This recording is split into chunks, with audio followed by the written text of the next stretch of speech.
ونعوذ بالله من شرور أنفسنا ومن سيئات أعمالنا من يهده الله فلا مضل له ومن يضلل فلا هادي له ونشهد أن لا إله إلا الله وحده لا شريك له ونشهد أن سيدنا ومولانا محمدا عبده ورسوله أما بعد حضرت محترم صاحب دارالعلوم دیوبند اور اساتذہ کرام اور عزیز طلبہ،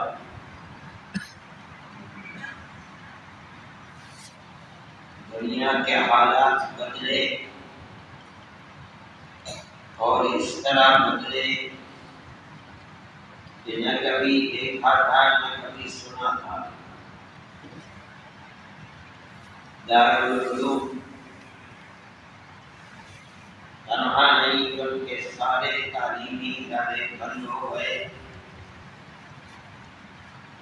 اب ہماری آپ سے ملاقات 1.5 سال کے بعد ہو رہی ہے۔ آپ اپنی جگہ یقیناً دارالعلوم کے لیے تڑپتے ہوں گے اور ہم رات دن تعلیمی نظام کے درہم برہم ہونے پر افسوس کرتے تھے، آنسو بہاتے تھے۔ یہ اللہ کا بڑا احسان ہے کہ 1.5 سال کے بعد ایسے حالات اس نے پیدا کر دیے کہ ہم آج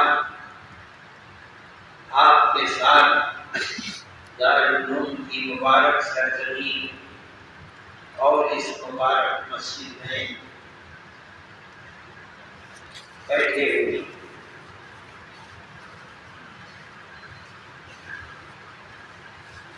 عزیز طلبہ، تعلیم کا نظام اللہ نے چاہا تو کل سے شروع ہو جائے گا، لیکن آپ جانتے ہیں ہمارے تعلیم کے کم و بیش 3 مہینے گزر چکے ہیں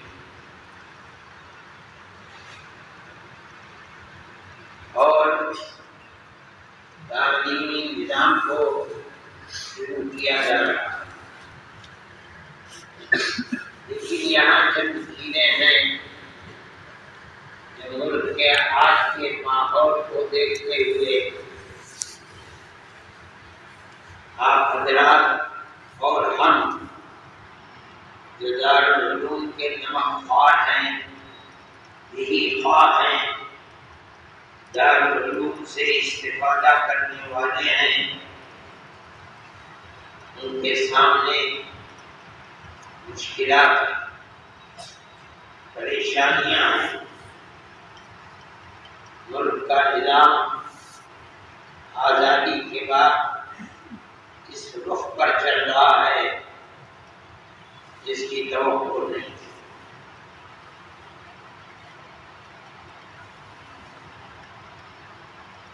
ایسا لگتا ہے کہ جیسے اسلام اور اسلامی درسگاہیں اور خاص طور پر دارالعلوم دیوبند جو اسلامی علوم کا سرچشمہ صرف ہندوستان ہی میں نہیں بلکہ سارے عالم کے لیے ہے، ایسا لگتا ہے کہ وہ ایک طبقے کی نظر میں کانٹے کی طرح چپ رہا ہے۔ یہ آواز اٹھ رہی ہے کہ دارالعلوم دیوبند اور وہ 2-3 ادارے جو دارالعلوم دیوبند سے وابستہ ہیں، یہ آوازیں اٹھ رہی ہیں کہ ان کو بند کر دیا جائے۔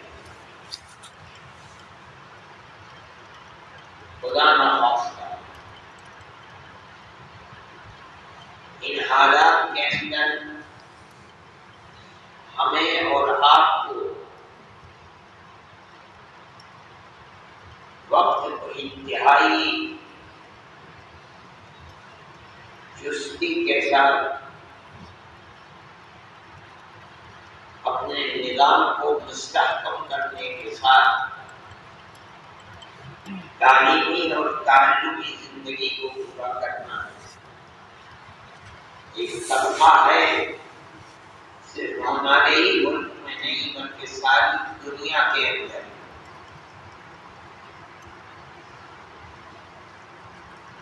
جس طبقے کی آنکھوں میں دارالعلوم ہمیشہ کھٹکتا رہا،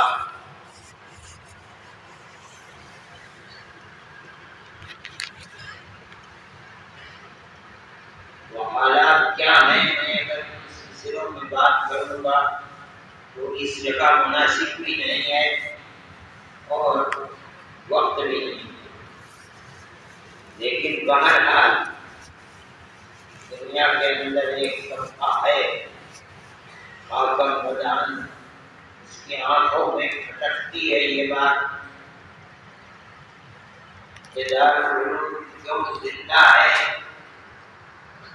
اور دارالعلوم کیوں اتنی بڑی تعداد میں علماء کو پیدا کر رہا ہے کہ ساری دنیا کے اندر اسلام کے جھنڈے کو بلند کرنے کے لیے اپنی زندگی کو داؤ پر لگائے۔ ہم سب دارالعلوم کے خواہ ہیں،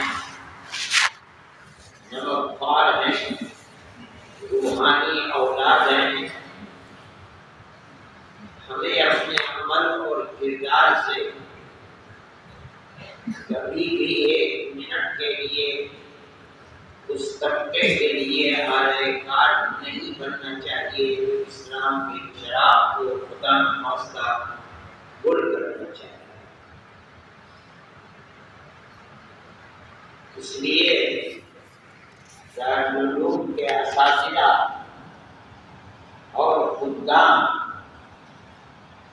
میں ہی نہیں، میں تنہا نہیں، میں ان کی زبان مبارک سے یہ درخواست کرتا ہوں کہ آپ اپنے کردار سے، اپنی مصروفیتوں سے، اپنے عمل سے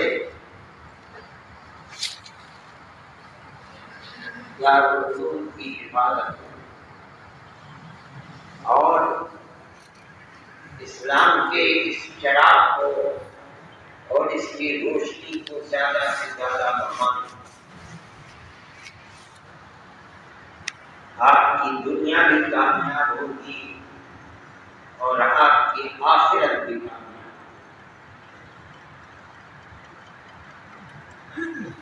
میں طالب علمانہ زندگی کے اندر دو باتیں آپ سے کہوں گا، آپ ان پر نظر ڈالیں اور اپنی تعلیمی زندگی کو بہتر کرنے کی کوشش کریں۔ ایک چیز تو بڑی بنیادی یہ ہے کہ طالب علم کی حیثیت سے آپ اپنے اشعار یعنی قرآن و حدیث اور کتابوں کا پڑھنا اپنے آپ کو اس میں منہمک کریں۔ وقت بہت کم رہ گیا ہے، ہمارے 2.5-3 مہینے گزر چکے ہیں، اب وقت بہت محدود ہے۔ ہماری دلی تمنا ہے کہ آپ اس طالب علمانہ زندگی کے اندر دارالعلوم کی چہار دیواری سے جائیں تو کامیاب و کامران ہو کر جائیں۔ اس کے لیے یہ ضروری ہے کہ ہر طالب علم اپنی طالب علمانہ زندگی کو انتہائی کامیاب اور انتہائی مضبوط گزارے۔ اس کا حاصل یہ ہے کہ آپ اب یہاں آئے ہیں تو اپنی کی مشغولیتوں کو سمیٹ اس تھوڑے سے وقت کے اندر اساتذہ کی یہ کوشش ہوگی کہ نصاب تعلیم کو پورا کریں اور اس کے لیے تن من دھڑ کی بازی لگائیں۔ اس کا فائدہ جبھی ہو سکتا ہے کہ جب طالب علم بھی یہ سوچے کہ استاد جو میرے علم کا خیال رکھتے ہوئے رات اور دن محنت کر رہا ہے، میں اس علم کے حصول کے اندر پوری محنت کروں اور نایابی چیزوں سے اپنے آپ کو بچاؤں۔ اس کے لیے بڑی اہم چیز ہے کہ طالب علم کو اپنا مصاحب بہتر سے بہتر مقرر کرنا چاہیے۔ اگر آپ کی خدا نخواستہ صحبت خراب ہے تو چاہے تعلیمی سال صرف 6 مہینے کا ہو یا تعلیمی سال 8 اور 9 مہینے کا ہو، دونوں طالب علم کے لیے برابر ہیں حصول علم کی جگہ اس کی زندگی کو برباد کرنے والی ہے۔ اس لیے بحیثیت چاہے آپ سمجھیں کہ ایک استاد کے یا بحیثیت آپ کے خادم ہونے کے، میں آپ سے یہ کہتا ہوں کہ آپ اس تھوڑی سی مدت کے اندر اپنے مشاغل کو ہر طرف سے سمیٹ کر صرف تعلیم و تعلیم کے اوپر، اگر آپ نے ایسا کر لیا اور وہ بری صحبت جو آپ کے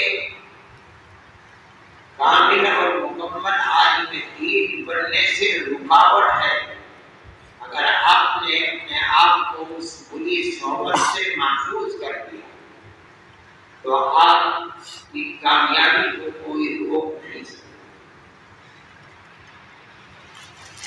اس لیے بہت تھوڑی سی مدت باقی رکھے، اسباب کے اندر حاضری، دلچسپی رکھنا، رات اور دن کتاب سے لگے رہنا، یہ اس وقت آپ کی کامیابی کے لیے شرط ہے۔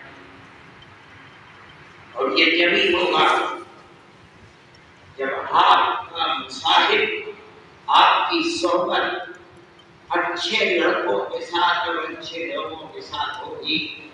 اگر آپ نہ پڑھنے والے طلبا کے ساتھ اٹھنا بیٹھنا کریں گے تو یہ آپ کی تعلیمی زندگی کو برباد کرنے والی چیز۔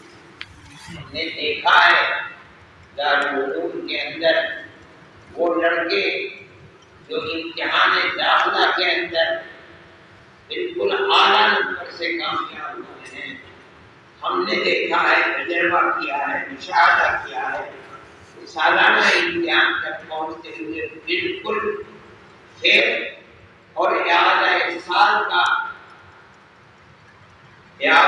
ان کو کرنا پڑا ہے۔ کوئی سبب نہیں ہے لڑکا بڑا ہونہار تھا، علاوہ اس کے کوئی سبب نہیں ہے کہ اس کی صحبت خراب ہو گئی اور زندگی کی وہ ڈگر جس پر چل کر وہ کامیاب ہو سکتا تھا وہ ڈگر اس نے چھوڑ۔ اس لیے یہ ایک بنیادی چیز ہے کہ آپ مشغلہ بنا لیں تو اس زمانے کے اندر بہت کم ہو گیا۔